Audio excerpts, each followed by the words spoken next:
Psychonauts 2 takes place 16 years after Psychonauts 1. Raz is now an overweight, depressed adult.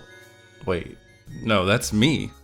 Raz is still a kid. Psychonauts 2 was released 16 years after the first game, but takes place only a few hours after the game's ending. Those hours are covered in 2017's Psychonauts in the Rhombus of Ruin, a VR game where Raz and crew become shipwrecked in their version of the Bermuda Triangle. Don't worry if you've never played Psychonauts 1 or Rhombus of Ruin, because Psychonauts 2 includes a short recap video at the beginning to bring you up to speed. I would highly recommend playing Psychonauts 1 though, and both Psychonauts 1 and 2 are available on the Xbox Game Pass for PC or console. I've also reviewed Psychonauts 1 on this channel, and if you haven't seen that video, check that out first, as I'll be making some comparisons to that first game. Alright, so here's a short recap. In Psychonauts 1, Raz breaks into the Psychonauts training camp, becomes a star pupil, and rescues everyone from Dr. Lobato's plan to steal everyone's brain and take over the world. He leaves camp as a hero with Agent 9, Vidello, and Lily in their jet. In Rhombus of Ruin, the jet crashes into the ocean and the crew is separated. Due to a large deposit of Silurium nearby, the crew experiences Silurium poisoning and succumbs to hallucinations. Long story short, Raz and crew overcome this, escape, and save the head of the Psychonauts, Truman Zanotto, who is held captive in an underwater lab inside the Rhombus of Ruin. We fly back to Psychonauts headquarters to begin Psychonauts 2. I'm going to avoid spoiling the story of Psychonauts 2 as much as I can, so let's just go over the general premise. Raz arrives at Psychonauts headquarters and meets the second head of the Psychonauts, Hollis Forsyth. Turns out Agent Cruller didn't really have the authority to make us an official Psychonaut, but thanks to the endorsement of our other agent friends, Forsyth at least makes us a Psychonaut intern. The main story of Psychonauts 2 doesn't really focus on Raz's journey though. Instead, it's more about the Psychic Six, who are the original founders of the Psychonauts. Raz is more or less along for the ride, while we learn about these characters and what they've been through. They've all become shells of their former selves, due to the same traumatic duel that shattered Agent Cruller's mind. But this wasn't just a duel. It was an all-out psychic battle between the Six and Maligula, a formidable psychic warrior from the faraway nation of Grulovia. There's a lot of political tension and backstory as to why this occurs, but we're not getting into that. The important part is that the battle leaves Cruller's mind shattered and wreaks emotional havoc on the rest of the Psychic Six, and it's our job to address their trauma. Here is an important distinction between Psychonauts 1 and 2. Psychonauts 1 is much more lighthearted. We're at a summer camp, having fun. Yeah, there's an evil overlord, but it's all very campy and goofy. Psychonauts 2 has a much more serious tone. It's been 16 years since the original was released. Many of its fans have grown up, so the tone of the series has grown up too. The conversation about mental health has also changed drastically in those 16 years. In Psychonauts 1, we waltz into people's brains and do whatever we want with them. It's something fun and cool. We're just messing around in people's heads. In Psychonauts 2, it's made a deliberate choice to ask for consent before going in and messing with a person's psyche, which makes sense during these voluntary missions, but the Psychonauts are an espionage organization. They're spies. People don't consent to being spied on, unless they buy an Alexa. Hello? Oh hey Bezos. Wait, no! I was just joking about the spying!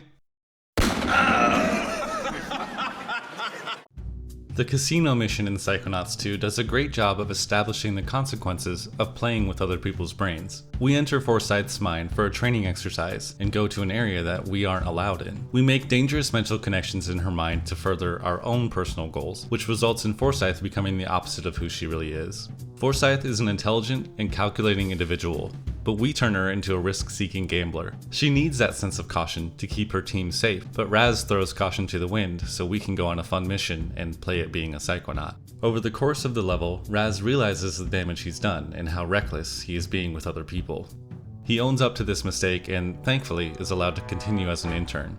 Raz is now taking the role of a Psychonaut more seriously. You thought you could manipulate another person's mind to bend their will to your own. There are few things worse, Rasputin. The tone has become less lighthearted in other areas that aren't as positive. In Psychonauts 1, there's a handful of characters you're supposed to dislike, mainly Bobby the Bully and his little henchman. In Psychonauts 2, everyone is kind of dislikable. Your class of interns bully you in the cutscenes, they're rude to you in the overworld, Forsyth doesn't like you, the nameless Psychonaut agents roaming the halls don't like you, Lily isn't very nice anymore either. Raz's family shows up later, and they all hate him too. Except for the dad. It's a shame. There's so much more optional dialogue and world building to get into in Psychonauts 2, but I don't want to talk to any of these people. they all kinda suck. The lighthearted and fun campers of Psychonauts 1 have been replaced with a bunch of jerks. There are still some random wacky jokes. Where'd you get the milk? From the goats?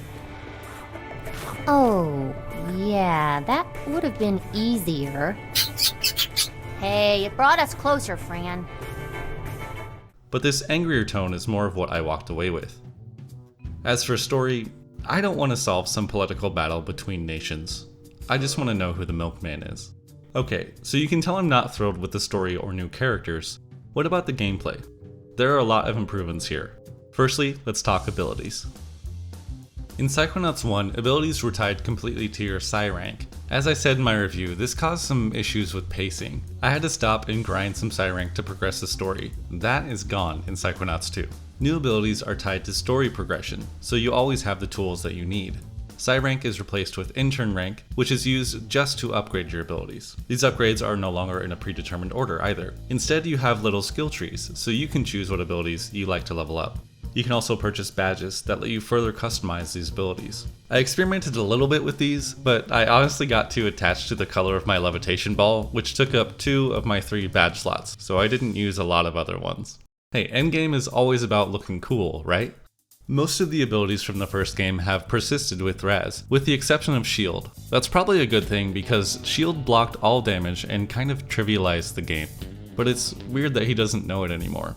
This is a problem I've always had with sequels. You spend the first game getting overpowered. Obviously, you can't start out overpowered in the sequel for good gameplay. But did Raz just forget this ability? Oh wait, no, he still knows Shield. It's just in the options menu now. Some abilities have been tweaked. Psyblast no longer requires ammo, it's just rechargeable. Telekinesis and Pyrokinesis are actual combat abilities now, and I love this change. I remember being a little baffled that these two abilities had basically no combat functionality in the first game. You couldn't light enemies on fire, just the puzzles. Now in 2, Pyrokinesis was one of my main combat abilities. Levitation has also been changed, for the worse in my opinion. The levitation balloon now has a short timer before you plummet to the ground. Fall damage was also added. The levitation ball feels more slipperier. It also doesn't launch you as high. You can buy a jump upgrade, but it doesn't feel that impactful, and now you can't roll around spamming attacks anymore either. The double jump doesn't feel as useful. Really, movement just feels a little worse. The combat system in general has been improved. Everything is just snappier. Better lock-on, dodging, and a variety of combat abilities makes combat much more interesting. Combat is also a larger focus of gameplay than in the original. There are many combat encounters with a variety of enemies to tackle.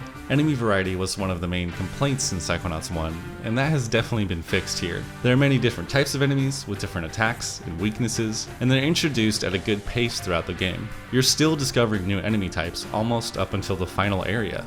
The inspiration for enemies is very creative as well. Of course, we have sensors and their variations returning, but there's also regrets, doubts, panic attacks, and others.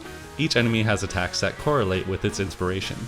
Regrets carry a weight that they can drop on us, but we can shoot them out of the sky. Doubts can slow us down with their sludge, but we can burn them away.